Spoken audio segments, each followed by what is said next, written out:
Hello, big brother. I'm not really sure what your intentions were when you brought in the two old-timers.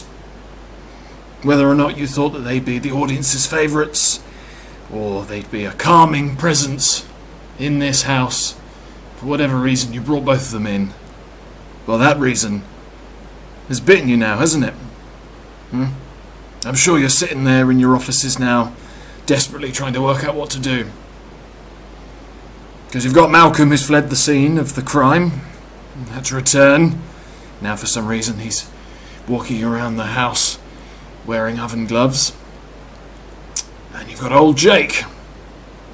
Kindly, friendly old Jake. I guess you thought maybe he'd turn into a bit of a sweetheart.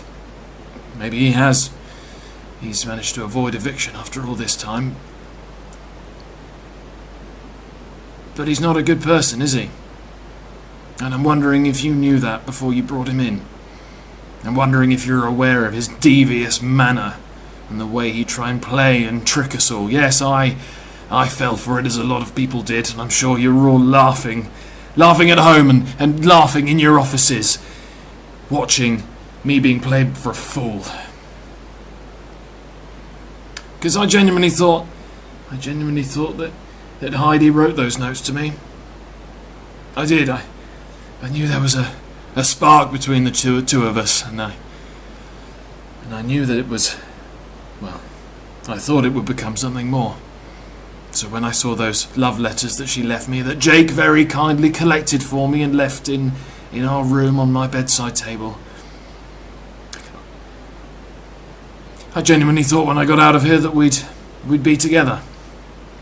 And that I could just ride this wave and be free of the confines of this house, and we'd go get drinks, we'd spend time strolling up and down Sloane Square and the King's Road, and thought maybe I'd found a soulmate. So then when I overhear Captain Chaos, Grandad Madness Jake, and he's giggling and he's laughing and he's got his combat paints on. And he's sitting there like old man Rambo talking about how he's fooled everybody. I don't think he fooled everybody. I think he fooled me. I don't think I can forgive him for that. I genuinely thought that we were mates. With the fight, with the thrown crockery and the harsh words. I needed a friend once Heidi left. And I certainly wasn't going to get that from Malcolm, who's clearly lost his wits. I wasn't going to get that from Malcolm, and I wasn't going to get that from Thora, so I thought perhaps Jake would have my back. After I stood up for him, all those times that he was up for nominations and made to do the most horribly cruel physical tricks. A man of his age should not be doing those sorts of tasks, big brother, and you know it. But I stood up for him. I did stand up for him. Well, right, I won't do it again. I won't be fooled by his doe-eyed boomer routine of, oh, Henry, could you help me with this? Henry, could you just grab this for me? No more. No more. I don't care if he goes. I don't care. He's already lost his mind. He thinks that he's already survived. He thinks Thora's left already. He's been talking about her in the past, like she's been evicted. I've just had breakfast with her in the kitchen, big brother. She's still here. The old coot's lost his mind. So now he's walking around with that sign that you've put on him, and Malcolm's got his handcuffs on, his oven gloves on, and I bet you didn't think that I'd be the normal one here, did you? Eh? I bet you didn't think when you brought me in that I'd be the grounding factor in all of this. Because you know what will happen.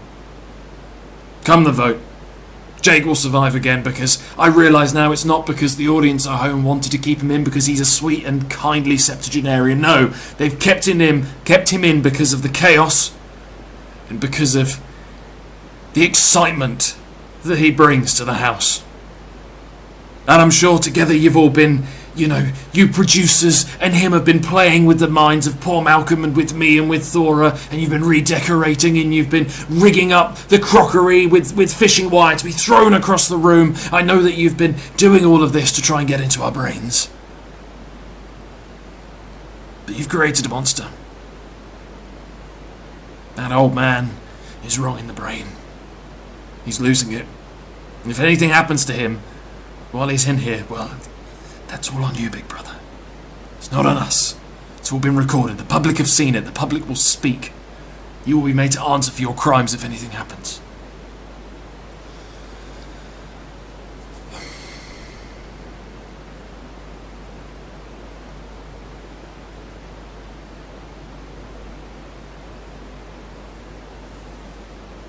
It's going to be over soon. That's the only positive I can take from this. I'll be free. Free from this house, free from these tricks that you've been playing on us all. It'll all be done soon. And I, for one, cannot wait.